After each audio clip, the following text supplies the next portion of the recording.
Welcome to another episode of Pick Up and Play, folks. My name is DJ Switch, and I have a very special interview for you all today. Before we get to the interview, however, I would like to ask that a lot of folks who are watching this channel, have been watching these episodes, are not subscribed to the channel.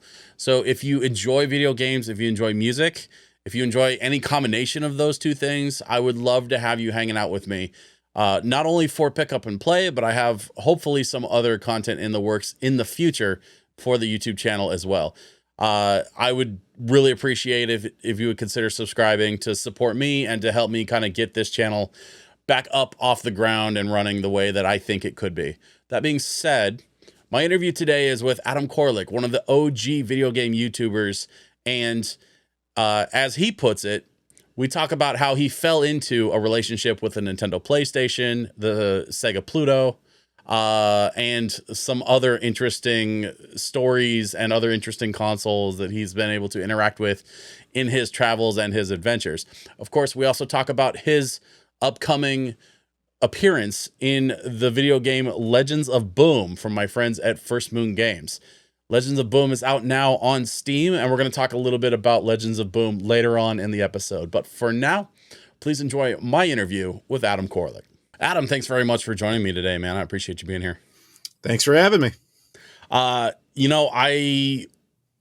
set a lot of these interviews up for Legends of Boom through our agent, who was like, yeah, man, so I want you to interview this person and this person and this person. And I saw your name and I recognized your name, but I noticed something immediately when I started watching your YouTube channel. In your 03 PRGE video, you lived on the other side of the planet at PRGE from where I was in the arcade. Your entire video takes place. Sorry, not 03.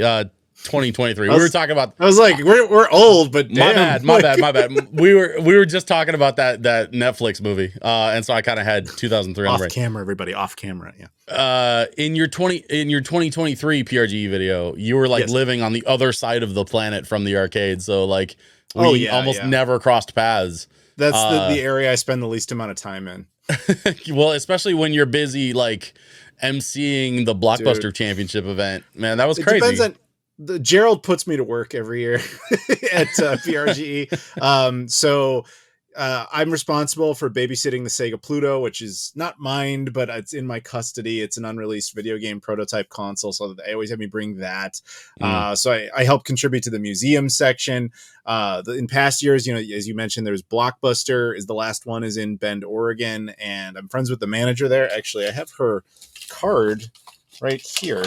Sandy's card right there. Mine's in the other room, but I've got one too. Yeah, Sandy's the best. Yeah, she's very cool.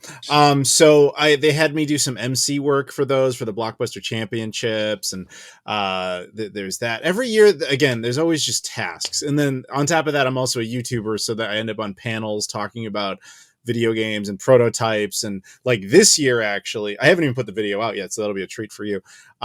I had access. I was able to re-resurrect the Nintendo PlayStation prototype, the PlayStation Zero. I was able to, like, through the group that owns it, which is called Museum of the Game, interacting with them, we were able to bring that out of retirement and show it to people, along with a bunch of other stuff, like the first TV remote control was built by Steve Wozniak. Of all people, the first mouse from 1967, we had that. No kidding. Like, we just had a bunch of weird stuff on top of the stuff I brought, like the Atari Jaguar dental equipment, which is a whole story in of itself, and then Sega Pluto project, and that's just like stuff that just kind of happens. None of that was really planned. It looks like it was, but it really wasn't. How do you end up like do you just decide to wake up one morning and be like, I'm gonna start a YouTube channel and talk about all of these like groundbreaking historical tech that almost no one has access to? Well, as you will find out throughout the course of this conversation, I fell into everything. It was just all a big accident. Remember what I just said to you about falling into things. That will come back later, but we'll hold on to that. You're asking like how I started doing YouTube?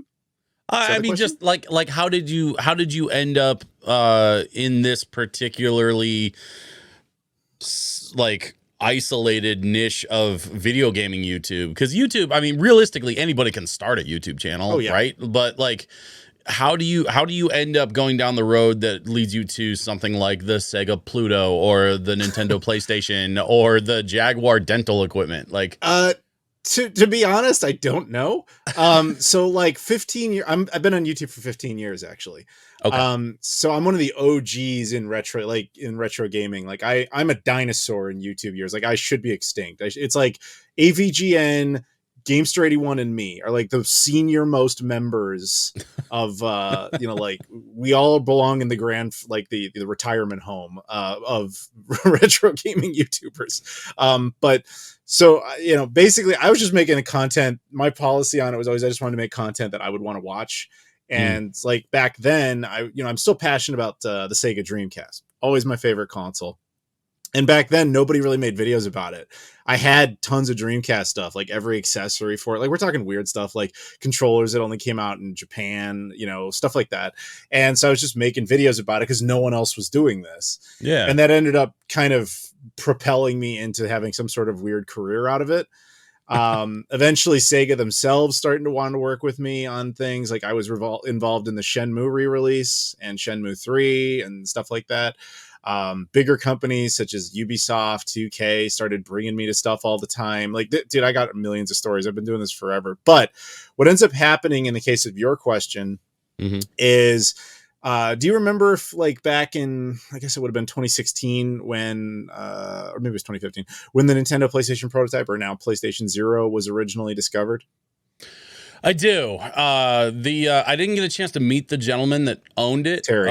Back in the day, and the one that's no longer with us. Terry, yeah. Yeah, but when they brought it to the PRGE, I actually have a very specific memory of showing up a little early on a Sunday morning to fire up the DJ booth and get it ready for the morning doors. And I just happened to have a little extra time on my hands, so I snuck over to the room where it was on display, and it was just kind of me and the Nintendo PlayStation in a room with nobody really around, and I got a chance to kind of like take a look at it, check it out. Nothing happened. I mean, I'm not going to disrespect the Nintendo PlayStation by doing anything crazy. I did. I licked it. But it's not a joke. I really did. And I absolutely believe you.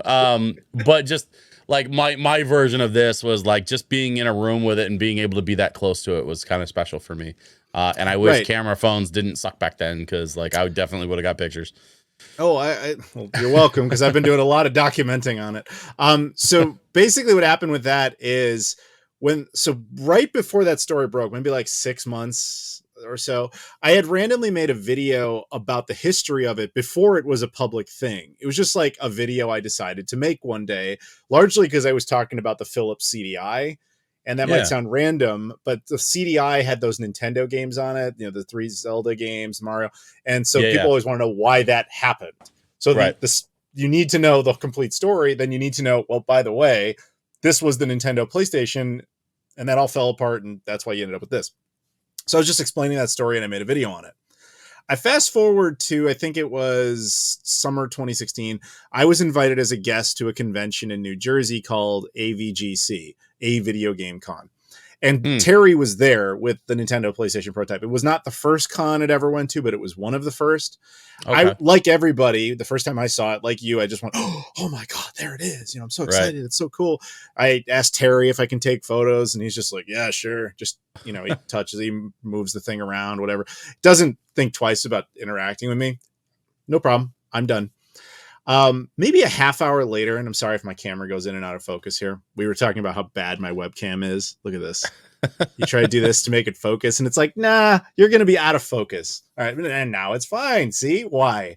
I wish it had a fixed focal point, but it loves autofocus, and you can't change it, and it's not good at it. So, anywho. So basically I just walk around the show for another half hour, an hour, or whatever. Terry at some point sees me. He runs up to me. He's like, I remember who you are now.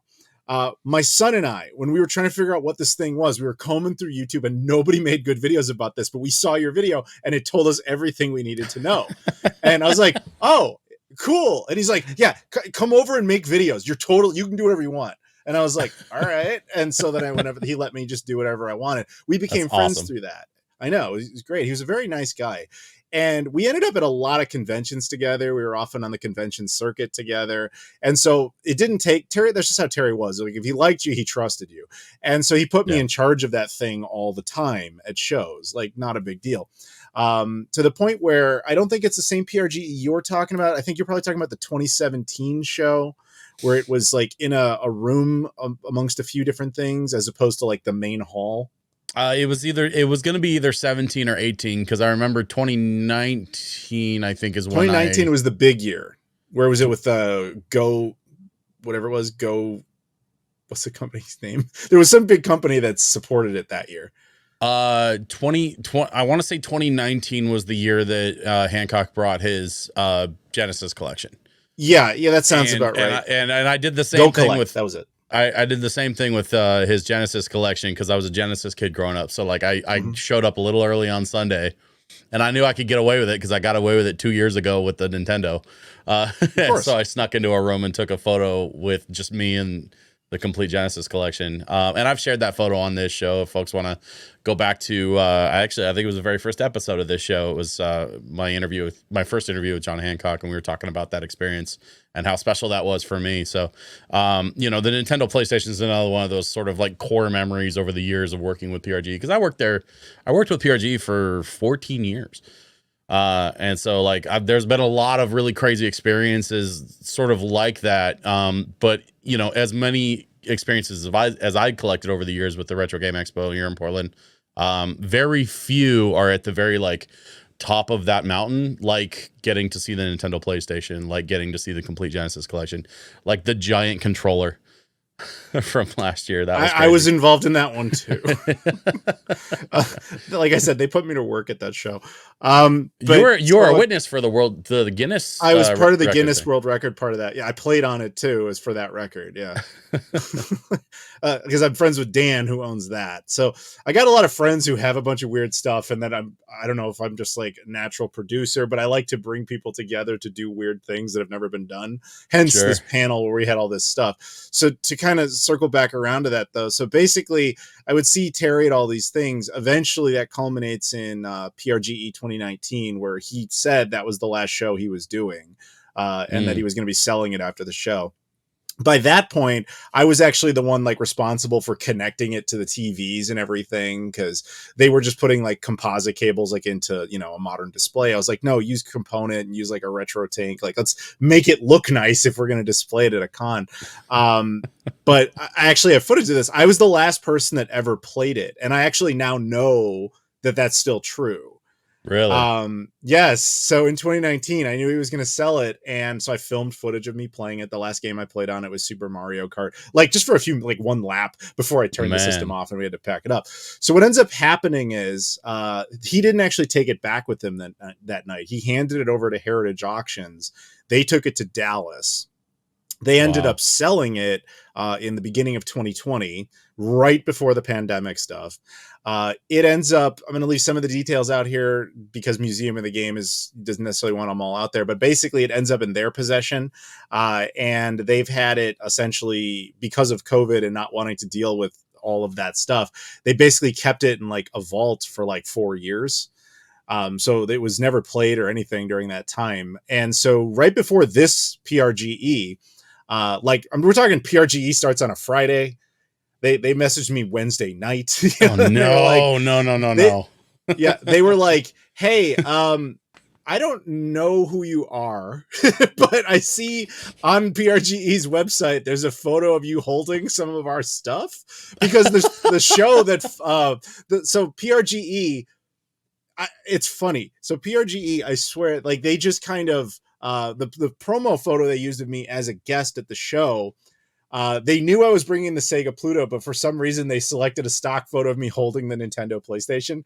I think just it was like one of the first things that just came up on a Google search. I don't know, but that's what they picked. So Museum of the Games group is going through and they see me holding it. And then they had questions as to like why I had access to it. Then I had to explain back and forth. Like, no, I mean, obviously I don't know where it is now. Like I have it's an old photo. Okay. And then they were like, well, okay. Do you want to have it at your panel? Yes. Why would I not want that? And they're like, okay. Then, so they sent a rep. and he brought it. He also brought a whole bunch of other stuff that I wasn't expecting. Like I said, this remote control, this mouse. He also brought the Atari Graduate, which it's a one-of-one Atari like add-on for the 2600 that basically would turn it into a PC. But it was created in 1983, and they decided not to release it because that's when the game crash happened, and the only thing that made Atari survive was their PC stuff. So we had like a literal $1 million table, and I had like, you were there, so you know this. There was a fire alarm. Remember that? So I wasn't there. I actually wasn't at PRG this year. For a whole lot of reasons that we don't necessarily need to dive into, but I did hear quite a bit about the fire alarm. The fire alarm sucked because it started 10 minutes before my panel and ended about a half hour into what would have been my panel. Oh, God. So they basically told me like, yeah, your hour-long panel is only going to be like 30 minutes now. And I was like, do you have any idea of the stuff I've got here? So like we had to rush through it like crazy, which really sucked. So, but I was kind of doing the Steve Jobs thing. That was kind of my idea. I was like, all right, I'll talk about this one thing. Then I had another guy talk about this thing, then this thing, and then this thing. And then I was just going to do Q&A for like 20 minutes, make everybody kind of think it's over. And then right when there's like 5 minutes left, I was like, oh, before you go, one more thing. Do you guys remember the most famous prototype of all time? Yeah, it's back. Like that was the thing, but I had to cut out the Q&A, do this in a rush, and then I was still able to do it. And it got a nice, you can see footage of this online. There was like this big gasp reaction. People lost it because that thing hadn't been seen publicly in 4 years. So then we took it into the Sega Lounge. We had it on display, and just like the room filled to a point where it was probably a fire hazard, but regardless, there was still people in there just taking photos and going nuts. We had a literal $1 million table, and it was just insane. And so when you ask me, how did I do any of that? I told you I fell into it. I don't know. It's really just, it's just interacting with people and then them trusting you and then you delivering on that trust because you don't do anything stupid. So like in the case of the Jaguar dental unit, like a friend of mine owns that because he actually works at that company. So he just loaned it to me. The Sega Pluto prototype, a friend of mine found that in a flea market when he was a kid. So he just loaned it to me. Wow. Wow. And my thing is I get out a lot. I go to a lot of places. Like literally tomorrow I'm going to Michigan, Ontario, and New York in a day. So and like I get Chicago. Wow. So I get around a lot. Yeah. And so I like to bring it with me and show it to people who would otherwise never be able to see it. That's like not my reasoning, but like I do it because I'm going anyway.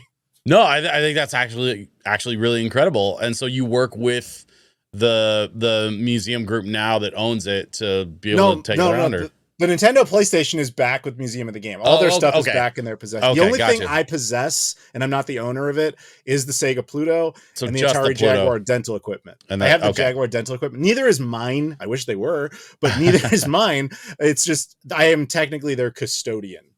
Gotcha. Okay, that makes sense. And I did see like one of the things that I noticed in your in one of your videos that I watched was you taking a photo of your teeth with the Jaguar dental equipment. That was the first time that was ever public. So what happened with that is I told you one of my buddies actually works there. He loves PRG. Shout out to Jesse if you're watching. He loves PRG. Goes there like every year when he can. Yeah. And then I was like, this year, buddy, they Frank Cifaldi specifically ran the game museum there. That year, 2023, they were doing the whole Atari Jaguar history. So he comes to me and he's like, I know you goof around with this thing. I want it at the show. I'll do you one better. So I reached out to my buddy Jesse. I'm like, can you bring an operational unit? He's like, I think so. And he's like, let me talk to my boss. And his boss, the guy who actually made those things in the first place, was like, someone cares? Because from his perspective, it's just the camera rig that failed like 20 years ago. Like he doesn't see why anybody would want that. But when he hears it, he's like, yeah, all right, if they care. So he gets all excited and he's like running around his like office, grabbing all the parts necessary that he hasn't looked for in 20 years, all the promo art, all that sort of stuff.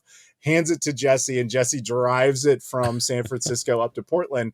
And to PRGE's credit, they were like, all right, we'll budget you like a hotel and gas money and stuff to get it all here. That's just a matter of knowing people, connecting them, and making phone calls. It's basically what a producer does. Sure. Yeah. No, I love that. And I love that you're like connected enough, and then also that you're trusted enough to be able to create these experiences for people that come out to these events, because that's the one thing, like, if there's nothing else that I learned working for PRGE for as long as I did, it's that what happens when you get all of these like retro gamers together in a space like that, the stories start flying, the experiences start flying, people start trading almost like war stories.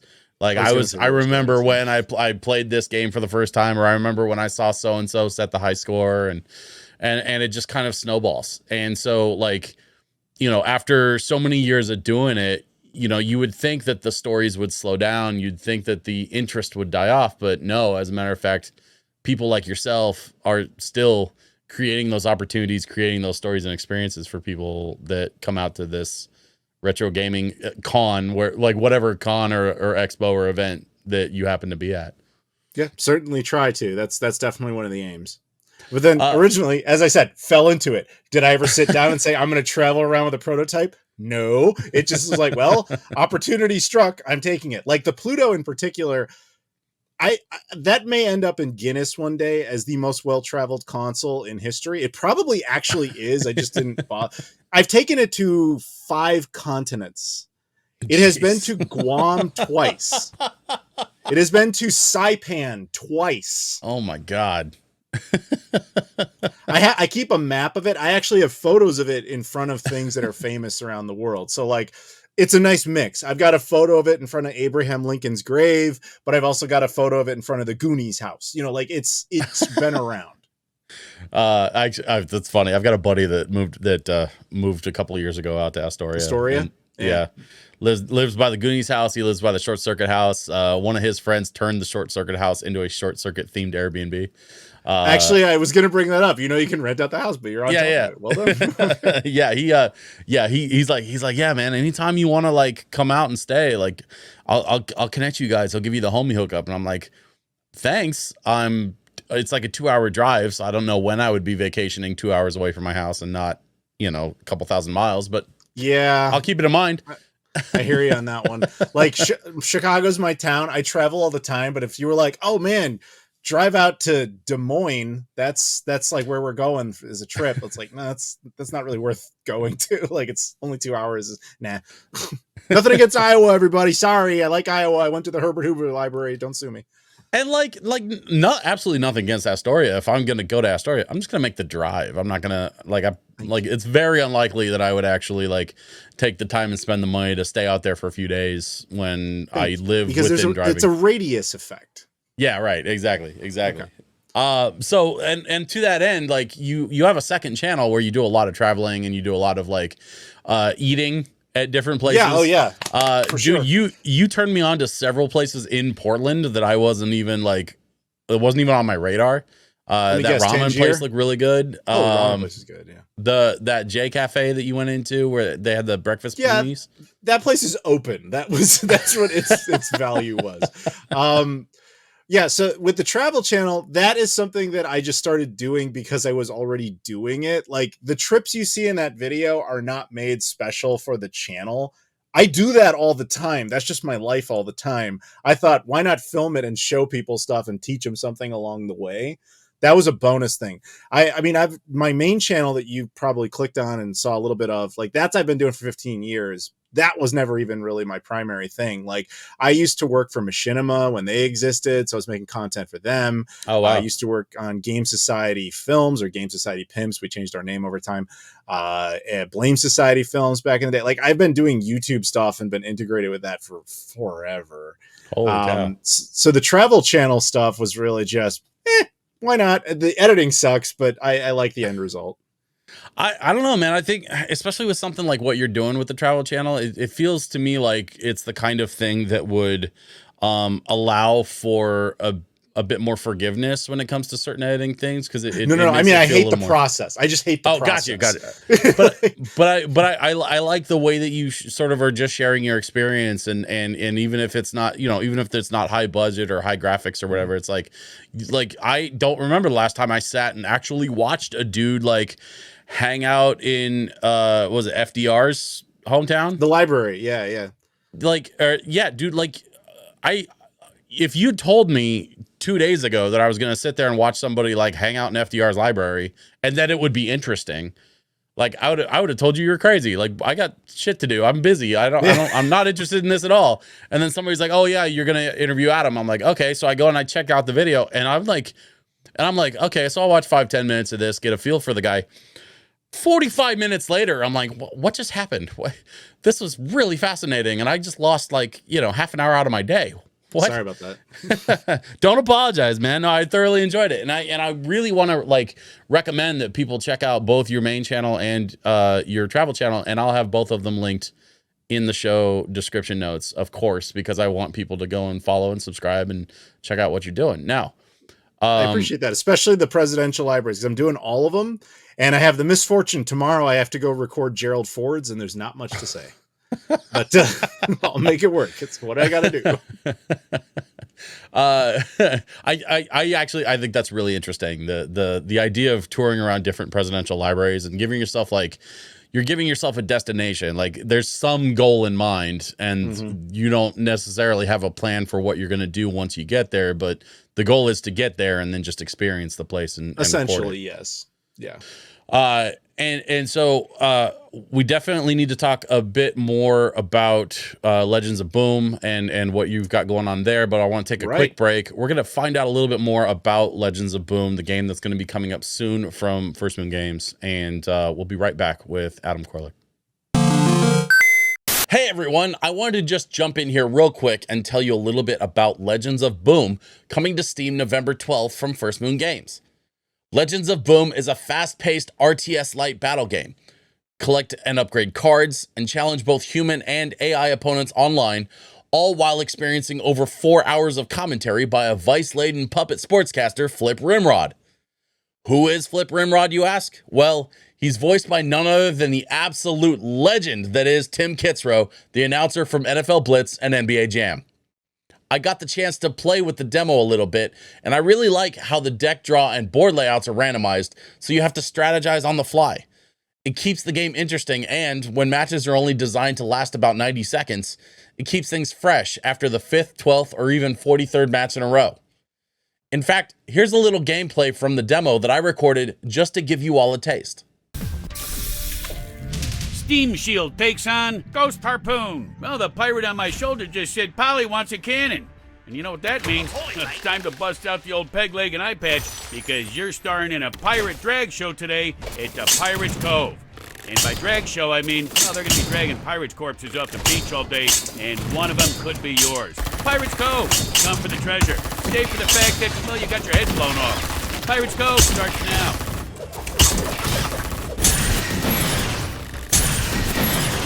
What the...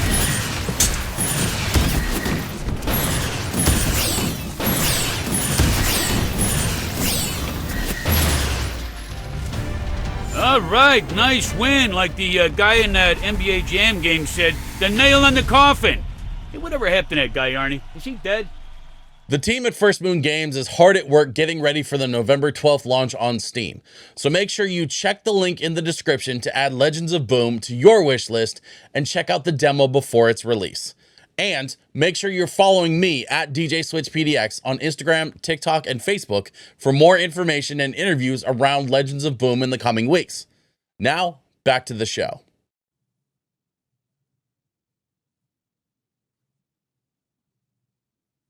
You got tied in with Legends of Boom. Like, what's the connection there, and what are your plans for the game? Okay, so do you remember before when I said sometimes you just fall into something? Do you know how I got involved with Legends of Boom? I'm gonna take a wild stab, and okay. I'm just gonna guess that you fell into it. Here's how I was. This is how this came about. I think it was like 2 days ago, maybe 3 days ago. Curry of Miss the Malice Crew texts me and says, "Can you give me a photo to make you into a puppet?" And I was like, "Sure." Like I didn't understand what that meant. No context or anything, just like, no context. Hey, I want to turn you into a puppet. I need a photo. That essentially was the quote. And I said, okay. So I sent a photo and she said, thanks. That was it. And then like a day later, I get a message from Derek and he's like, yo, you got a few minutes to talk? And I was like, sure. So he calls me up from Germany And he's like, yo, just a heads up. So we're working on this game. It's called Legends of Boom. You're in it. You're going to be like a narrator. He tells me I'm doing this. And I was just like, all right, sounds good. So I'd be lying if I said I presented myself and I fought for the role and I knew I was going to be in it. I was told I'm in it, and I said, okie dokie, sounds good. And if I had to guess, I'd say it's just because I know all those people. Like, again, I'm friends with Tim Kitzrow already. You know, like, Okay. I think you said it because you saw some of the PRGE videos. Like, he was very cool to be in those. Yeah. You know, we went to I think we were in Weed, California randomly. We found a place called Weed Shakalaka. I knew Tim was going to be there, and I asked him to record lines for that. Weed Shakalaka from downtown. He's high. Oh my God. Like, go back and watch. If you haven't seen it, watch my PRG on the Travel Channel. Watch my PRGE like 2022 video. Okay. That because there's a whole sketch with Tim that was kind of somewhat planned before I knew him. I just knew he was going to be there, so I shot material to make it work, and then he and I clicked, and so he was more than willing to do whatever, and then I think it cut together beautifully. So there was that's like accidental falling into it level planning. So Tim, I would have assumed you have to understand, yesterday when you and I first talked was essentially the first time I was even aware this was a thing. So I'm sure the game will be great, but like that was how I was told I was in it. Sounds good. But I assumed briefly in this time that it had maybe Tim decided he wanted me there. But when I talked to him briefly yesterday, he seemed surprised about that too. So I don't think he had anything to do with it, which is fine. But I think he's totally on board. He doesn't care. So I'm assuming this is literally just Curry and Derek decided this, and I said sure. I think that's what happened. If I had to guess, I don't even know. Well, I mean, you know, a lot of my like longtime folks have probably recognized that my plan originally was not to bring this podcast back until January. I was kind of like, I decided to sort of put it on a shelf through the end of the year and then just sort of focus on a big comeback in January when I wanted to relaunch and sort of retool the show. And then similarly, I got a message from Derek like the day before he left for Germany. He's like packing a suitcase on the video call while we're talking. He's like, you have 5 minutes, go. And I'm like, what's this about a video game? And what's this about? And you want me to bring the podcast back? And so he kind of laid it all out for me. And that's the thing about General Malice, man. He's a hard guy to say no to. Yeah, I had no reason to. I was just like, well, the thing is, that's how he gets you. That's how he gets you. I guess. Like, it seems more like he's doing me a favor because, like, you know, I had nothing really to do with this. I have nothing. Right. It's just like, all right, cool. I'm in a game. I get to be a puppet. Sweet. So that's cool. Tim actually lives here in Chicago. So realistically, I'll go over to his place and we'll record audio. Not my first rodeo in game voiceover. I actually, funny enough, I did another card game. I did a Magic the Gathering game. Oh, really? There was a mobile game called Mana Strike. I was in that as Soren, who's like this totally, you know, like buff, shredded character. So naturally I fit the mold of that. But that was another one where I just fell into it. The way I got that is I told you I worked with Sega over the Shenmue re-releases and Shenmue 3. So when I was working with them on Shenmue 3, I met the voice director. And he was like, oh, I wish I had met you earlier. I would have put you in Shenmue 3. And I was like, oh, that would have been awesome. You got any projects? He goes, do you like Magic the Gathering? And I was like, no. And he was just like, okay, good, you're hired. He didn't want anybody who could argue with him and like new stuff, like, which was just perfect. You're hired. So, you know, I got to go to LA and record that whole thing. I don't know if I can say the name of it. I think I can. There was a Nintendo Switch game. It has not been released yet, called The Writer. In Portugal. I went out there to record like all the English audio for it. And really? Yeah, but we only got through like a third of it because their script was much bigger than I think they realized. And so it was like a lot of fine tuning, but I have to go back there and finish that game up. I just recorded audio for, these are the ones I can talk about. I just recorded one for a new Sega Genesis game called Soviet Boards. Huh. Yeah, exactly. So there's that one's public too. You can see that.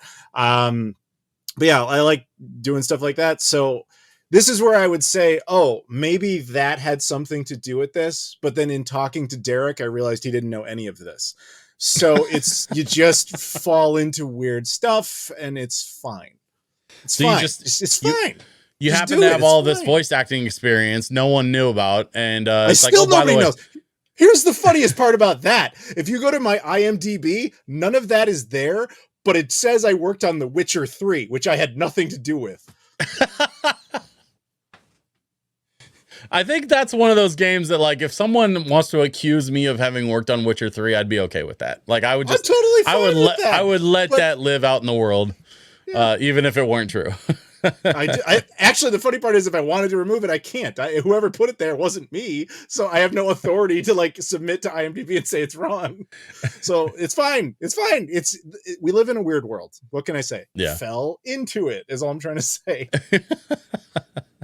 So, I mean, are you a big fan of the Muppets? Have you done any kind of puppet anything in the past? The legally safe puppets. Well, no. I know that they're puppets in the game, I know. But I mean, like, the Muppets. Yes, I like the Muppets. Are you a fan of the Muppets? Yeah, okay. So my frog. So you're at least somewhat familiar with the art form, right? Like yeah, okay.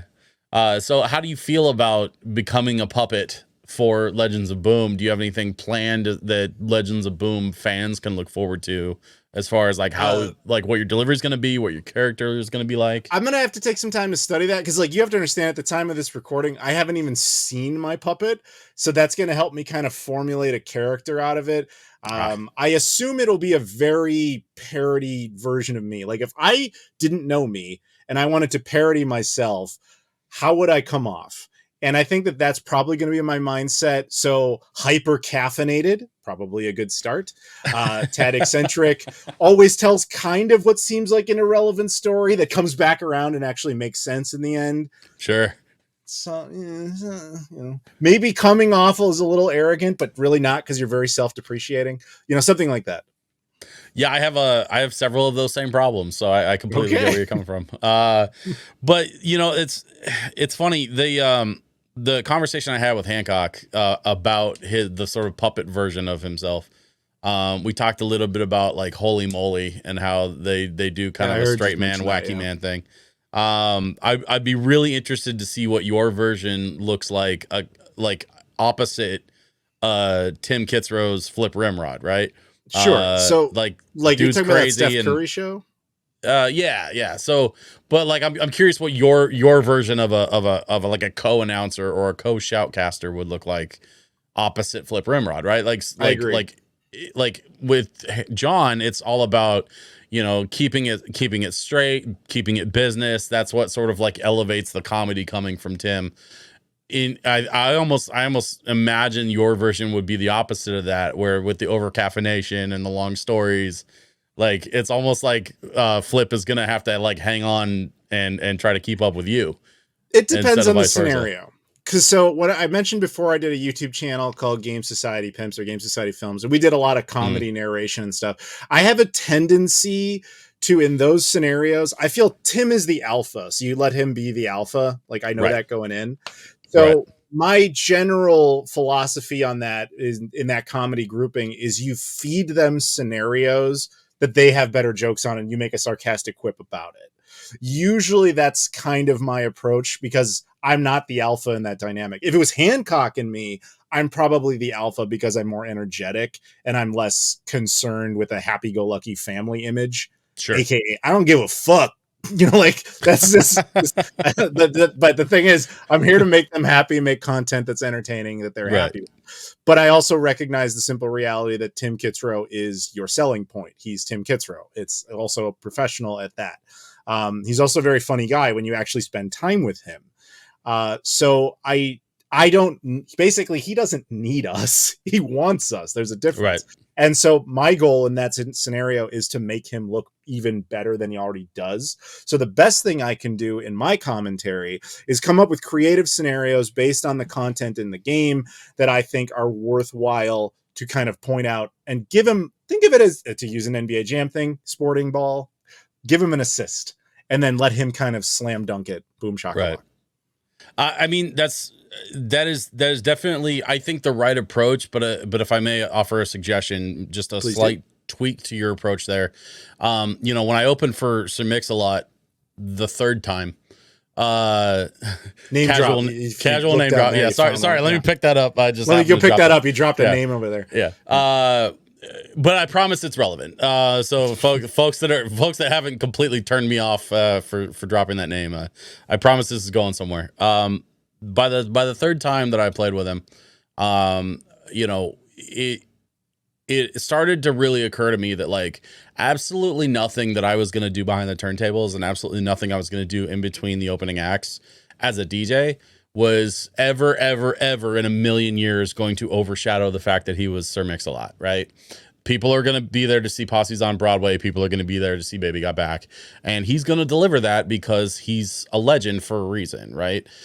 In going into this thing with Tim, I think it's incredibly important that you're, you know, respectful of who Tim is and what he's been able to accomplish in his career. But at the same time, like, I would say maybe don't worry so much about the sort of like alpha dynamic and just go in and be as 100% you as possible.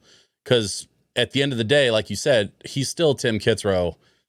I mean, you're still not going to sort of like overshadow the fact that it's Tim Kitzrow. And so like the one thing I would never want to see happen from a performance standpoint is you feel like you have to hold back and the performance suffers as a result. Because I honestly see, especially after having chatted with you for a little while, I see a really incredible performance coming down the pipe with your name attached to it. And I'm really looking forward to it. I appreciate that, but maybe then I didn't correctly articulate my stance on it. It's not that I like, oh, just got to let Tim do his thing. It's more like I understand that my craft in that scenario is to allow it to enhance his. Like, I would never overshadow him. I would never even try to. I don't think I have the skill set for it, but I also don't have the desire to. What I have a desire to is to make my performance aid his. And that's not be out of fear, or it's, I guess you could argue with maybe it's slightly out of respect, but at the same time, he is at the end of the day, the Michael Jordan of the situation. I'm the Right. kid on the high school team. This is not like, this isn't, I can still be me, but I'm not going to be like, well, actually, Tim, let me step in, let the professional handle this line. Although my job is to, on the real, maybe that would be funny. Maybe if I'm just like really arrogant. Excuse me, Flip. Let me step in here and just throw in my 2 cents. Yeah. I mean, that could be funny in some scenarios. The thing is, one of the advantages that we have, that Tim and I will have, at least as a grouping, is because we both live in Chicago. I can at least go over there and actually like riff with him directly in a potential recording session. Yeah. Which I think would be more interesting. But you know, it's ultimately down to whatever the team wants to do, and Tim, obviously. Well, I'm excited. I'm excited. I think this is an incredible opportunity to see a slightly different side of you.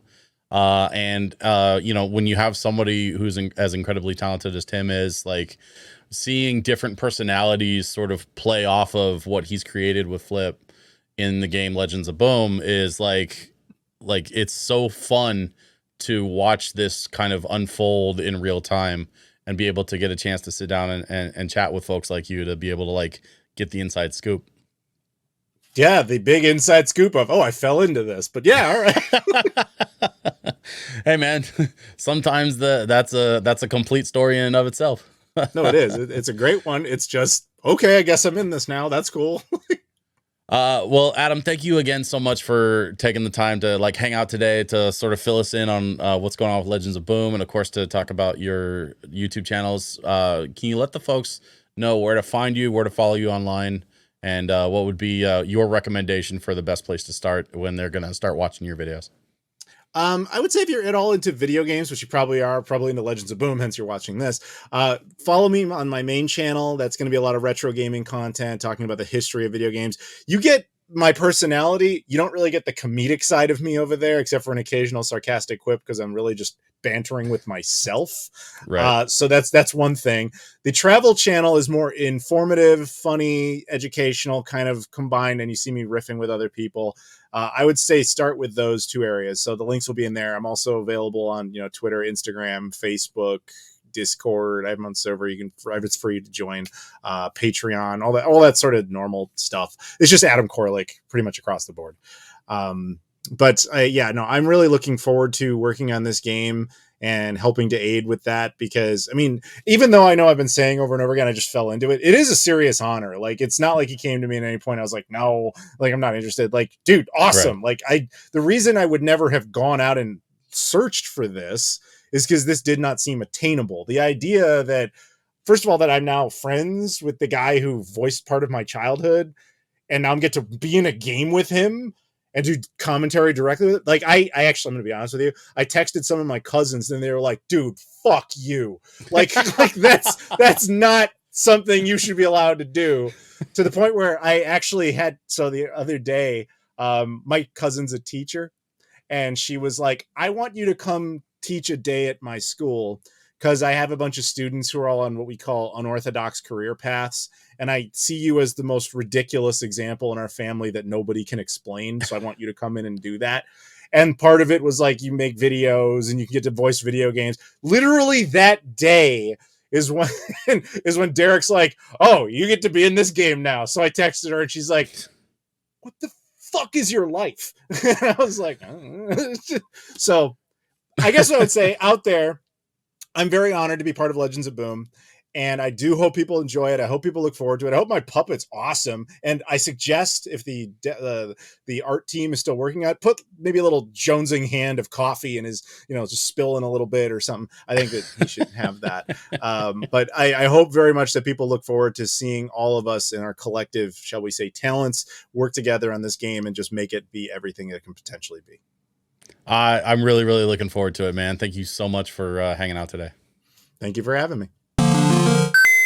A huge, huge thank you to Adam for taking the time to allow me to interview him and talk a little bit about his travels, his adventures, and of course, his upcoming appearance in Legends of Boom in puppet form. If you want to find out more about Legends of Boom, or if you want to download a demo for the game, you can do so by just looking for Legends of Boom on Steam.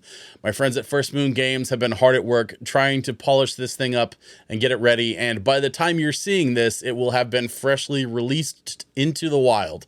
And so I really hope that you enjoy the game. I've been playing the demo. I've been really enjoying the demo, and I can't wait to see what the final released version is actually going to look like. Now, I say final released version, but rest assured, they have lots of updates that are coming down the pipe. Of course, my friend John Hancock, whom you saw in my last episode, will be featured, as well as Adam Koralik and a couple of other folks that will be coming to the podcast in the very near future. So make sure that you're subscribed, make sure that you stay tuned. And of course, if you want to support me directly, you can do so by going to patreon.com/DJSwitchPDX, where I have bonus content available for most of the episodes that I've done for this podcast up to this point. I'm doing a special series now, so I'm not doing any bonus content for the special series. But don't worry, once we're through the special series, I will be resuming my regular weekly schedule for Pick Up and Play, bonus content and all. So if you want to get in on that, just go to patreon.com/DJSwitchPDX and check it out. Thanks very much for watching, folks, and I will see you on the next episode.